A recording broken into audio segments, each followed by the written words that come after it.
Hello everybody, my name is Ilya. And my name is Tyler. Together we make up Kovray, a couple that loves to play board games. And today we'll be teaching you how to play Ohio Bob.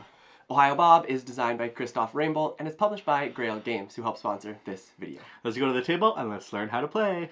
As always, you'll begin by setting up. You'll take one set of 4 starting cards. If this is your first game, we recommend that you use the easy side, which is the light blue of the cards. You'll choose one of the 2 challenges on the amulet card and place it under the energy card. Here, you'll aim to gather 4 red amulets and 3 of any one color to defuse the trap. Next, you'll place your level card on the energy card so that the level 1 cursor points to the 6 on the energy card. You'll take the Super Gear card into your hand, choose one set of 17 temple cards, shuffle them, and draw 2. Without looking at the temple face, you'll choose one card to keep in your hand and reveal the other to the center of the table. You'll orient it so the staircase is at the bottom of the card. You'll place Ohio Bob on the staircase, and you're now ready to play. In Ohio Bob, your goal is to explore the 3 levels of the Magic Temple, building out your equipment card so you can successfully deactivate the trap of the amulet without running out of energy. Each turn, you'll play an equipment card from your hand to move, explore, and gain equipment. But you'll want to be wary of the energy, as all this exploring is tiring work. If you run out of energy or fail the final puzzle, you'll lose the game. Let's jump into what your turn will look like. Each turn you'll play one equipment card from your hand to the resolution stack. You'll then choose option A or B and resolve the listed effects left to right. Effects are always optional. You can skip portions of the effect chosen. If you cannot or do not want to play an equipment card, you can instead rest.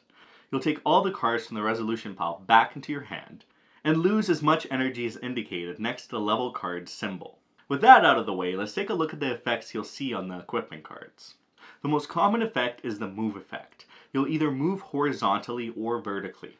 Of course, you won't be able to move through walls, but you will be able to explore new rooms in each of the levels. As you can see, in order to move up to the next level, you'll need to explore a set amount of rooms, so moving and exploring is key. Additionally, when moving, you'll apply effects of any space you land on. What are they? Well, the chest is how you'll receive additional equipment cards. You'll take the top card from the draw pile into your hand. If the chest has a color, you'll take the first card from the draw pile that matches that color. This will be a key aspect of the game, as the cards represent gems and are essential to defuse the trap of the amulet, but more of that in a moment. Another icon you can land on is the pit. If you land here, you must rest immediately. A trap is another negative icon which will cause you to lose an energy. Now, a teleporter lets you move Ohio Bob to the same corresponding space on any adjacent temple card. You'll apply the effects of the space you land on as usual, except if the arrival space is a teleport, in which case you'll ignore it. Finally, the ration will restore 1 energy for you. This may save your game, so don't discount these spaces. Lastly, you can take these effects multiple times, as long as you leave the room and come back in. Now, we'll get to the staircase in a moment. Let's go over the rest of the equipment card actions. If Ohio Bob must move outside of the card and has an exploration symbol, you can instead explore. You'll draw the first card from the deck, flip it to the temple side, and orient it horizontally so that the staircase is along the bottom of the card. You'll place the card adjacent to where you explored. You will not move into the card once explored. You'll need to take an additional move action. The rock symbol will grant you 1 free movement onto a trap without losing any energy. The key symbol will grant you a free movement through a locked door. The door will lock behind you though, so be careful. Finally, there are some special cards. The sledgehammer lets you move Ohio Bob through any adjacent wall. This includes one with a lock. A rope lets you move Ohio Bob twice in a row over an empty space or a pit. You cannot explore with a rope. A torch lets you copy the effect of the top card of the deck. And a temple map lets you draw a card and place a temple side adjacent to the card you're currently on. You must have a clear line of sight to the edge of the current temple card though in order to do this. Finally, your Super Gear allows you to move Ohio Bob to an adjacent space, ignoring the effects of pits and traps. You can even explore or unlock a locked door with this card. It is super after all. You'll keep exploring until you've uncovered the 5th card of the first level. This card and any last card of each level will always have a staircase position at the top instead of the bottom. Once you land on the staircase on this card, you can progress to the next level. When doing so, you'll reset your energy, move the level card, take all the cards from the resolution pile back into your hand, Compare the amount of cards to the hand limit indicated on the current level, which means you may have to discard some cards to meet that limit. Finally, you'll take the Explore Temple cards as well as any discarded cards, shuffle them, and place them face up beneath the current draw pile.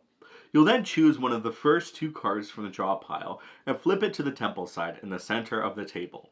Place a Hyabob onto the staircase, and you're now ready for the next level.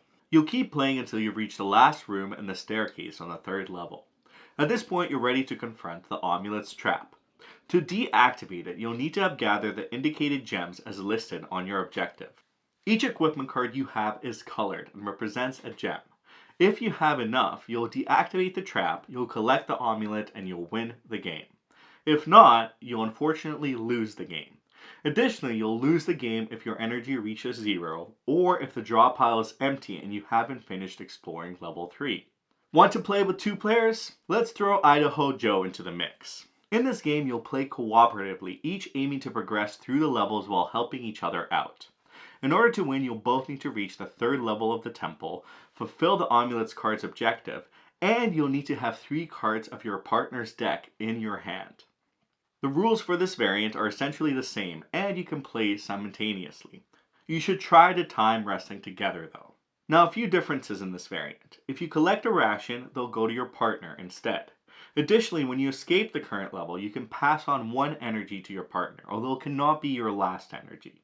Your temple cards will be connected in this variant, and you can even visit each other's areas. However, you'll need to still meet the requirements of each level with your own deck of cards. Also, once per level, you can exchange cards if you're adjacent to each other. In fact, you'll need to do this as it is one of the win conditions of the game, as you'll need to have 3 cards from your partner in your own hand by the time you defuse the amulet's trap. Additionally, once you've played a few times, feel free to try out the different challenges or play with the difficult faces of your starting cards. And that's Ohio Bob. So many equipments, so many traps, and even a pit. So much to discover. So much to discover. But we have to get the amulet.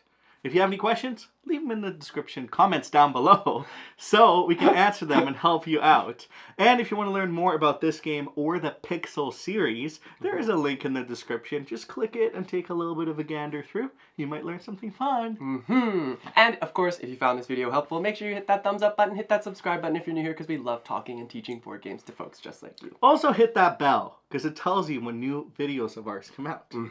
Now for our question of the day, would you go into a mysterious temple? And what would your strategy be in order to kind of navigate through it? Go with a giant group and never go first. Well, if you go in a giant group, you know what's going to happen. One by one, everyone's just going to disappear. Exactly, that's what I mean. What if you're the side character? Make everybody go first. What if you're the side character you just get? I'm main character. Well, thank you so much for watching, and we will catch you at the next one. Bye!